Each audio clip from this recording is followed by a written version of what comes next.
इस वक्त सवाल पूछा जा रहा है आचार्य कि जो लोग ऐसे बयान दे रहे हैं उनको क्या कहेंगे, क्या लोगों की भावनाएं आहत नहीं हो रही हैं? क्योंकि आज ही एक बयान है कि 22 जनवरी के बाद कलयुग शुरू हो जाएगा।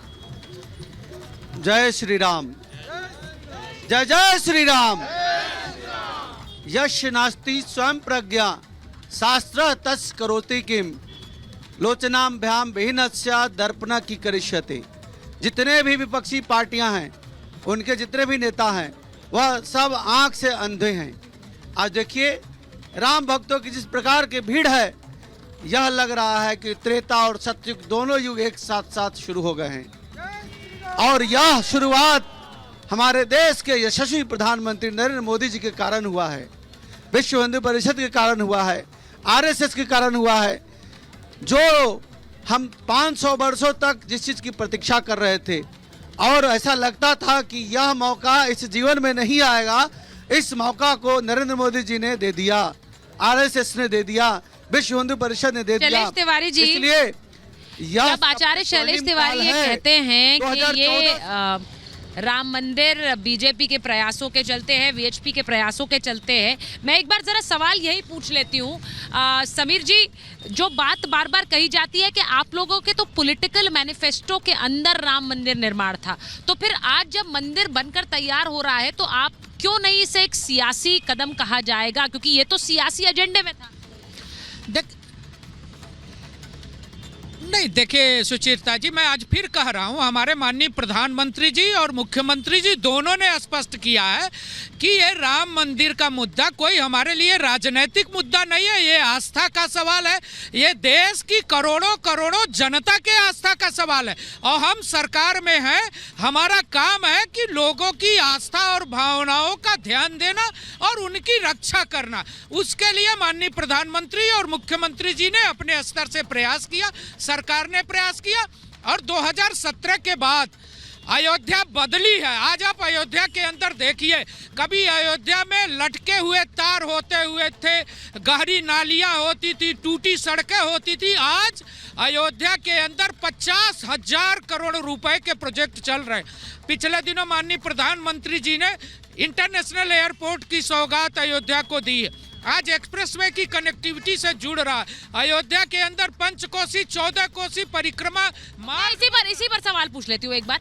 मैं पूछूंगी चंद्रमोहन जी आपसे, जो अयोध्या जिसको आप कह रहे हैं कि एक धर्म का इस्तेमाल वोट बैंक के लिए किया जा रहा है, आज उसी धर्म का जब उत्थान हो रहा है, जब प्रभु श्री राम विराज रहे हैं, तो एक अयोध्या मॉडल भी बनकर उभरा है। उस अयोध्या मॉडल से लोगों को रोजगार मिल रहा है, एम्प्लॉयमेंट मिल रहा है, विकास हो रहा है, डेवलपमेंट हो रहा है। क्या वो अयोध्या मॉडल के लिहाज से कम आप तारीफ कर सकते हैं? धर्म की तो आप आलोचना कई बार कर देते हैं कि धर्म पर सियासत कर रहे हैं। देखिए, बिल्कुल ठीक है कि किसी भी सूबे में, किसी भी देश के हिस्से के अंदर अगर कोई डेवलपमेंट होती है तो उसका श्रेय, उसका बेनिफिट उसके सूबे की जनता को मिलता है। और बिल्कुल निसंदेह उत्तर प्रदेश के अंदर, अयोध्या के अंदर जो लोग हैं, जो वासी हैं, उनको टूरिज्म के आने का बेनिफिट मिलेगा। लेकिन फिर एक प्रश्न खड़ा हो जाता है कि शास्त्रों के द्वारा शंकराचार्य जो सनातन को चला रहे हैं, वो शास्त्र के हिसाब से ना जाने की बात कर रहे हैं। और चुनावाचार्य जो हमारे देश के प्रधानमंत्री है, जो चुनावाचार्य हैं, वो अपने चुनावों की रणनीति के कारण अधकर्चे मंदिर का निर्माण से पहले उसकी प्राण प्रतिष्ठा कर रहे हैं। तो सनातन का विरोधी कौन हुआ? सनातन का विरोधी तो भाजपा हुई, क्योंकि जब 4 मठों के शंकराचार्य सनातन का प्रचार और प्रसार करते हैं और उनकी जिम्मेवारी है, वो अनुयायी है इस चीज के।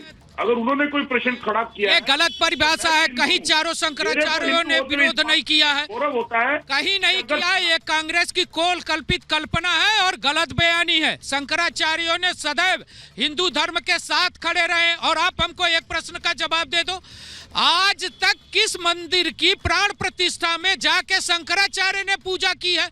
एक उदाहरण दे दो आप, एक उदाहरण दे दो आप।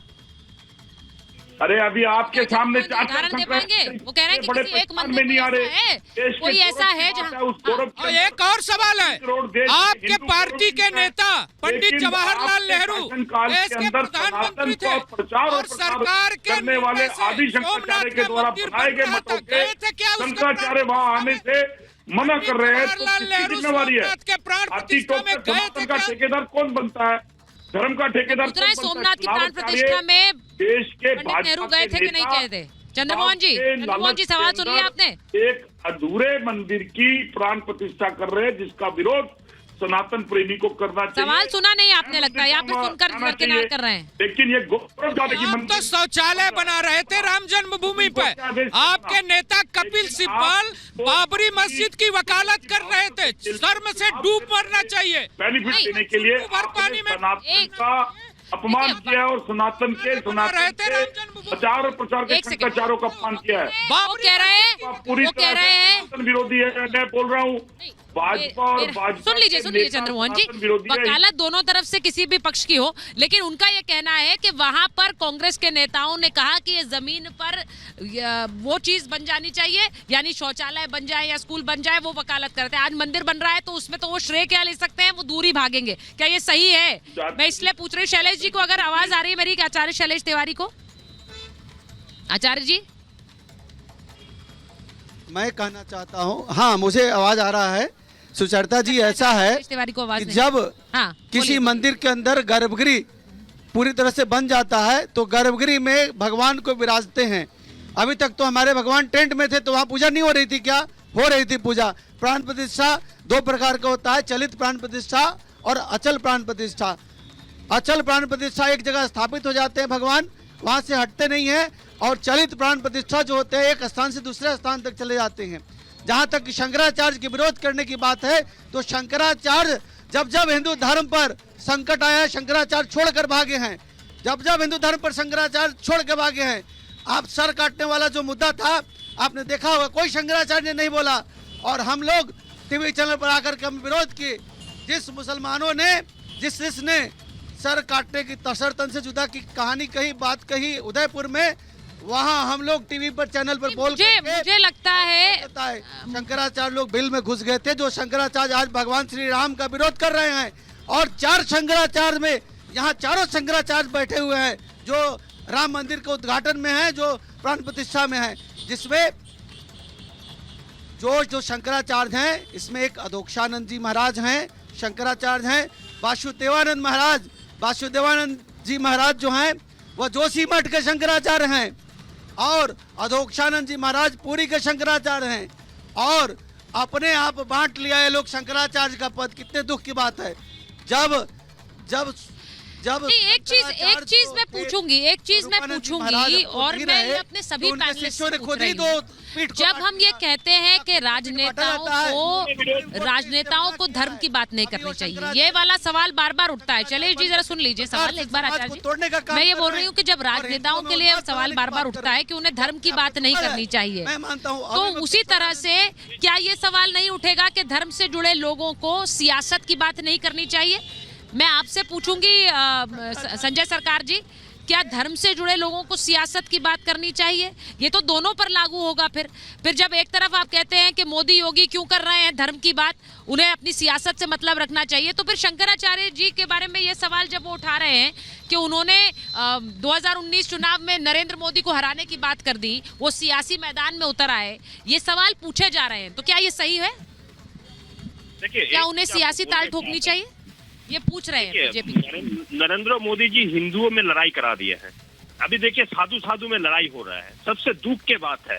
और शंकराचार्य जी जो बोला असंपूर्ण मंदिर में रामलाला का प्रतिष्ठा नहीं होता। ममता जी ने हिंदुओं को जोड़ दिया और ममता जी ने हिंदुओं को जोड़ दिया। संजय जी, और ममता जी ने हिंदुओं को जोड़ दिया क्या? पश्चिम बंगाल में क्या हो रहा है और आए चुनाव के समय क्या हुआ, संजय सरकार जी उसे भूलिए मत, उन्होंने जोड़ दिया हिंदुओं को। देखिए आप रैली कीजिए, हम आपको स्वागत करते हैं, लेकिन आप जब बोलिए। देखिए दुर्गा पूजा के अंदर सबसे ज्यादा दंगा पश्चिम बंगाल में हुआ, उसके लिए ममता बनर्जी जिम्मेदार है। संजय जी मैं आपकी ज्यादा संजय जी की बात नहीं, पश्चिम बंगाल संजय जी की बात नहीं मैं सुन पाई। संजय जी क्या कह रहे हैं आप? ओपन फायर कर रहे हैं, हिंदू धर्म में वो परमिशन देता है हथियार लेके ओपन फायर करने के लिए। देखिए भगवाधारी है, आपको दिखाने चाहते हैं, तो लॉ एंड ऑर्डर के लिए पुलिस क्या करेंगे? इसको रुकने चाहिए ना। आपको बोले रामनवमी के दिन इस्लाम देता है, किसी की हत्या करोगे, किसी करोगे, दंगा करोगे, कोई भी धर्म करोगे, वो आदमी अपना बचाव करेगा कि नहीं करेगा?